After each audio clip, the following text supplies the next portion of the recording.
Thanks for being here, Mark. You bet. Thank you, Tommy. So tell me, why do you think Elk Creek is a great project? You know, simply put, it is a fabulous niobium resource, and it's the only niobium resource known in the United States right now. Third richest deposit in the world. Infrastructure is already there around the project area. The public can't wait for this project to get off the ground. It's something that I get very excited about, and so excited, as a matter of fact, that I've put a significant amount of my own money into this project. So where does your confidence in the data come from? You know, that this project has a history associated with a company that I know a lot about called NioCorp. NioCorp actually discovered this resource back in the late 60s, early 70s. It was promising enough at the time that I should note that NioCorp actually built concrete floors and steel structures to house the core from the drilling project. And there were very few projects that NioCorp ever did that for, and that's really an attestation to me as to how the geologists of NioCorp felt about this resource. Now, the next question would be, well, why didn't NioCorp develop that resource? And that has a very simple answer as well. About that same time was when NioCorp was forming a partnership with Brazil Warrant to create the company that you just mentioned in the opening, CBMM. And NioCorp was actually upwards of a 50% owner of the CBMM project for multiple years. I think NioCorp was an owner in the project for about 40 years total. And with that tremendous resource at 4 or 5% ore grades with 500-year life to it, that was obviously the niobium deposit that needed to be developed first, and that's what we focused our time and efforts on. So the Elk Creek project was set to the side, not because it isn't a good project, but because there was a better project where capital should be spent first. And so we went that route. But I've always known about the Elk Creek deposit. It's very well known within NioCorp, the geologists that have retired, and I still would talk to, while I was CEO there, continue to this day to talk about the Elk Creek deposit and how exciting that is in terms of a niobium deposit. So this is well known, again, great infrastructure, third richest ore grade in the world for primary niobium. The people in the area are extremely supportive of it. I actually have been down there twice. I've met many of the local people. They're phenomenal people, just down to earth. They want jobs in that area. They'd like to do something more than grow corn. So what's the plan to develop it? Well, we have 2 studies that we need to do right now, and that's what we're in the middle of raising money for. First of all, let me point out, though, that I view NioCorp Developments Ltd. As something more than a junior exploration mining company. When I think of a junior exploration mining company, I think of somebody who thinks there might be a resource somewhere and they need to raise $1 million or $2 million to go and drill some holes to see if there is a resource on that property. Well, this is different for niobium, for NioCorp Developments. NioCorp has a proven resource. There is a 100 million ton deposit in the ground that has a full NI 43-101 study done and signed off by a qualified professional. So we have a resource in the ground. What we're really talking about now is kind of that intermediate step in between, saying there is a real resource in the ground and then actually undertaking your project. And these 2 steps that we're trying to finalize are one associated with metallurgy and the other one trying to drill some more infill holes in between the holes that have already been drilled. And there's 2 purposes for those studies, and they're very simple and they're very easy, and I think they're going to be very exciting at the end of the day. First of all, on the metallurgy side, we've already demonstrated that we can recover greater than 50% of the niobium from this particular ore deposit. What we want to do with the metallurgy studies now is to really optimize that and turn that into world-class recovery in terms of metallurgy, and that means we want to try to demonstrate that we can get 56 to 58% recovery. So you can see it's a very small differential there. We've got greater than 50% now. What we really want to do is to optimize that, get those extra few percent in there because it helps your feasibility study, economic modeling. The second program we want to undertake with the money we're raising right now is an infill drilling program.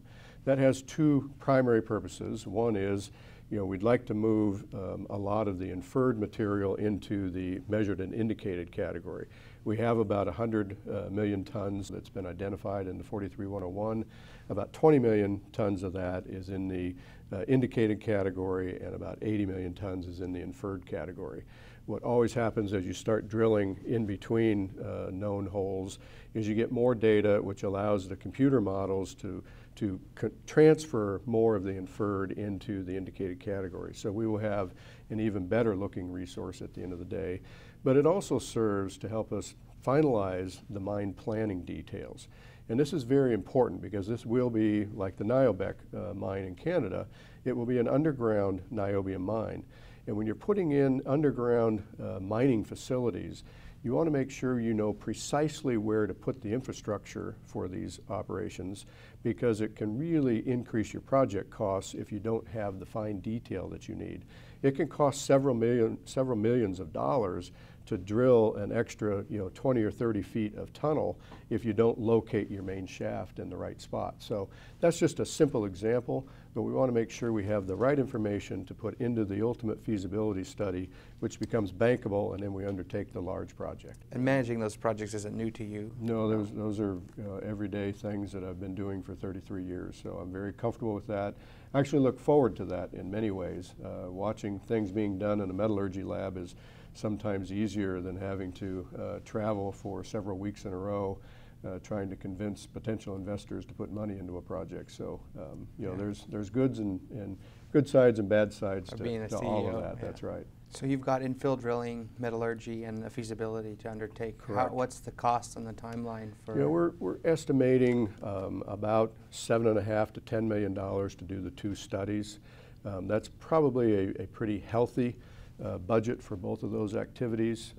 At the time that we were looking at a lot of these and got project cost estimates for them, the industry was pretty robust at that time. The mining industry was pretty robust. We're finding now that instead of having 6 to 9 month waiting periods to have your metallurgy studies done, the metallurgists are calling us to find out when they can do our work for us.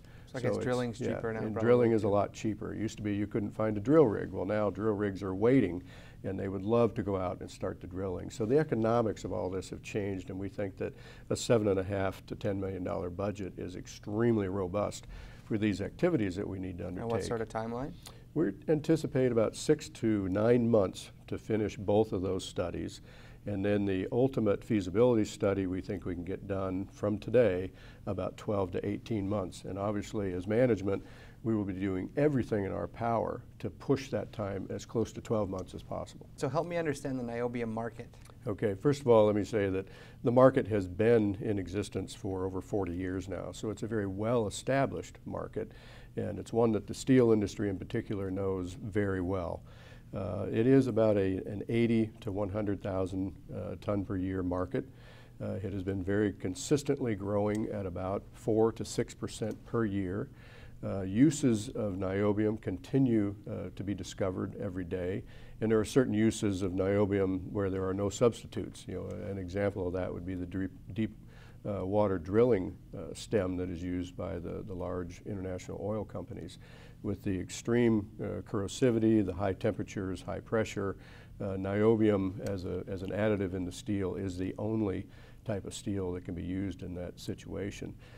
In addition to that, you've got China that's using about a third of the amount of niobium in their steel for additives that the rest of the world or the United States, Europe, and Japan are using right now. If their intensity of use continues to grow, which we firmly believe it will, that is a huge growth area which will really take that 4 to 6% growth that we see every year and really maximize that or increase that significantly. And we do firmly believe that that will be a large part of the growth in the future, because China is now looking at increasing their specifications for their infrastructure steel, their housing and building steel, because they have experienced earthquakes where everything falls down. They take a look at the United States and Japan, where large earthquakes occur and everything is still standing. They see the difference, and they want to make sure that they are pursuing those high standards as well. So intensity of use is going to be a large growth area. But currently, 85% of production is controlled by the Brazilian group. Correct. Right? What's your relationship with them? Well, NioCorp was a shareholder in CBMM almost from day one. We were upwards of 50% owners of that company at one point in time, and then as a result of being owned by oil companies who weren't necessarily that fond of mining businesses, we kept selling portions of that off from time to time, and ultimately sold all of our interest. But for about a 5-year period, when I was an executive at Unocal, I had the NioCorp entity reporting to me as well, and I was the shareholder representative, or kind of a quasi-board member, on the CBMM entity, and got to know the people there very well, got to know the markets very well, got to know the metal very well and its processing characteristics very well. So it's something I have a lot of familiarity with. It's a market that I really like, and I think having somebody like CBMM there is actually very constructive in terms of why we're interested in this project. This is a very healthy market for a mineral that does wonderful things for steel, and CBMM creates a level of stability for this market that I think is really nice as compared to some other markets that I've been in, like rare earths, where prices can vacillate quite a bit. This is a very steady, steady growth, steady priced market that really, I think, creates nice economics for our project. But can't CBMM just crush you? No question that they could, but I think that because of their high ore grade and their low cost of manufacturing, I mean, it's hard to beat those economics. But my knowledge of CBMM and the people who run CBMM is that they would welcome additional players in the niobium field. There are currently 3 producers in the world. CBMM produces about 85%, and the other 2 producers produce roughly half of the remaining amount. That market is growing, so we need additional production to fill the demands for the steel market out there. And NioCorp adding somewhere in the neighborhood of 6,000 to 9,000 tons per year of production is a nice additive to the supply side of the equation right about the time that these markets are going to be demanding that additional material. So I think CBMM welcomes new players. We've heard from a lot of their customers that they are concerned about having this big major player out there with no options, so we think diversity of supply is a good thing. We certainly look at diversity of supply as we're ordering materials for our company. So we want to encourage people to look for diversity of supply, make sure that the demand of this mineral is met, and NioCorp is certainly, we think, best positioned to be the next mine that comes on. Is there any other supply coming from the U.S.? Nothing that we're aware of coming from the United States. In fact, as far as we know, we are the only niobium primary deposit in the United States.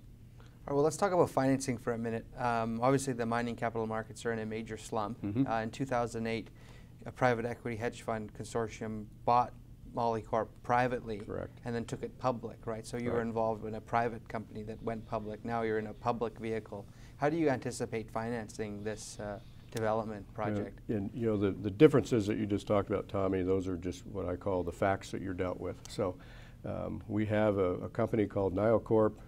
It's on the Toronto Stock Exchange, the Venture Exchange, and that's kind of where I come in. So it is what it is as I come in. But we have all types of financing alternatives available to us. We have the full spectrum, as I like to call it. We could find somebody who would like to take the company private and then come back into the public markets when needed. We can be happy with our position in the public markets today and take advantage of public market financing. There are debt markets out there. There are ways that we can take the larger NioCorp and spin off Elk Creek as a separate project. There are multiple alternatives, including strategic investors who have also expressed interest in this project. So we have really the full spectrum, and what we have to do is to continue to evaluate each and every one of those options, pursue every option, and know that, as is the case, certainly in my experience in 33 years, a good project with a good resource will find good financing. And I'm confident we will. How much of your own money are you putting into it? You know, I've got over $800,000 of my own money I've put into this, and I'm likely going to put some more money into it. Obviously, it's not quite as easy as it was back in September before I was the CEO of the company. I could just buy on the public market. But now that I'm CEO, I have to abide by the exchange rules on when I can purchase and when I can't, so it'll be a little more complicated. But I do plan to put some more money into this project yet. So valuation is very compelling for you now. Oh, absolutely. I mean, when I take a look at the share price today versus what will happen to the valuation of this company with a little bit of metallurgy news and a little bit of infill drilling news, and then couple that with a feasibility study that you know, all we're trying to do is to optimize the economics, not to see if it's economic. If we can go back for a minute to just talk about some of the lessons learned at NioCorp. Mm-hmm. Obviously, that was a star for a moment and a market darling, and obviously it was a big story. What do you think you learned from that experience? Well, first of all, let me say that I would probably still classify myself as one of NioCorp's biggest cheerleaders. That company has been put together properly. It is as integrated as a rare earth company is going to be, and when the pricing for the materials turns the corner, and it doesn't have to turn by much, that company is going to realize everything that it should realize for its shareholders. So I still look for very positive things to occur for NioCorp. But some lessons that you learn along the way are make sure that you know, the pricing of your materials is something that's more transparent for your shareholders. That was always a problem in the rare earth market for any investor. There weren't really any published prices for this material. Well, that happens to be the same thing in the niobium market today, because it's mostly controlled by the CBMM organization. But we're very public on the pricing. I mean, this is a material that's in the $40 to $45 a kilogram range, has been for several years, and probably will be for several years. It's a very steady price for the material that investors don't have to worry nearly as much about niobium pricing as you do about rare earth pricing. But that rare earth pricing is a very complicated subject matter that causes huge fluctuations in the valuation of each and every one of the rare earth companies out there. Did you do similar work at NioCorp that you're going to be doing at NioCorp now? Absolutely. It's basically taking something from scratch and turning it into something real. And that's one of the things that gets me excited as an executive. I love to take a project like we have at NioCorp right now and build it into something meaningful and something that has purpose for the world. That's what gets my blood pumping, and I couldn't be more excited to be where I am today, trying to help this company achieve its full potential. But you know, how I plan to get personally, you know, get my hands dirty and work hard and become very engaged in this is, I need to get out and I need to educate people on the metal called niobium. Contrary to my level of knowledge on it, it is actually quite surprising to me how many people don't even know what niobium is. They don't understand that every car that has a metal body out there contains niobium. It's just an unknown. So we need to educate people on the importance of niobium. Certainly the United States Department of Defense and Department of Energy understand how important it is, as they've listed it as a critical metal. But we need to educate the bigger public on how important this metal is. And then just the hard effort of going out and talking to investors and convincing them that this is a real project. It is a tremendous resource, and this is a very financeable, good bet to make in the resource industry right now. Once we get the money in the door, then we can actually get out on the drill rigs. We can go into the metallurgy shops and make sure that we understand what they're doing it, how they're doing it, spending the shareholders' money the best way possible, and ultimately increasing the value of this company. So you've just put some money into NioCorp. Yeah. I'm curious if we can back up to NioCorp. How Sure. did the original investors in that deal fare out? How did that play? All public knowledge, but the original investors bought the Mountain Pass asset for about $80 million. They put about $2.5 million of due diligence money into it, so they had a total investment of about $82.5 million. And at a point in time in the history of NioCorp's public life today, we had reached market cap values in excess of $6 billion.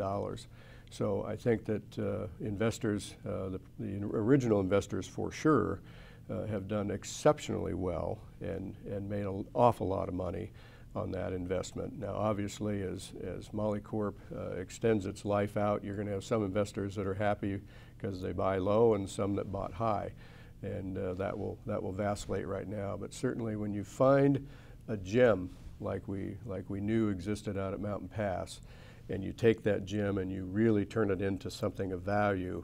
I mean, even today the market cap of NioCorp is over $1 billion. So it's still a very nice increase in valuation as compared to the $82.5 million that went into it. And I'd like to think that we can do something very similar with the NioCorp assets as well. We have a gem sitting in Elk Creek, Nebraska, third richest niobium deposit in the world, a proven resource, infrastructure that exists all around us, or nothing has to be done in terms of roads or railways. This is a good project, and I think we can make an awful lot of shareholders and investors happy. Mark, you're obviously a successful guy, and you don't necessarily need to be doing this. Like, why have you stepped out of, I guess, semi-retirement to take on this role? It's a great question, one that I get asked at home a lot. But I have kind of some simple parameters that I work under. One is I will only work with honest people, and I have found that in the NioCorp management team. Peter Dickey has done a great job of taking the company where it is today. I like working with honest people who like to work hard as well, and that's what NioCorp people are all about. The second thing is that I work on things that I can become passionate about, and NioCorp is something that I have become passionate about. I've done a lot of research from the beginning of 2013 as I was an investor in the company and worked my way towards becoming the CEO in September. I really had no ambitions to become the CEO, but as I kept putting more and more money into buying public shares and became a more significant shareholder and learned more and more about the project, my passion for this project really increased dramatically. And when Peter asked me to come in and be the CEO of the company, it really wasn't a hard question to answer. Good people, passionate about the project, and if you've got a good resource, it's an awful good combination, and one that I'm looking forward to, and hope to have a discussion like this with you in about a year, and we can have big smiles on our face. Mark, thank you for your time. I appreciate you being here. It's been my pleasure, and hopefully this will be the start of a very good educational process that we'll undertake now. Awesome. Thanks very much. Thanks, Tommy.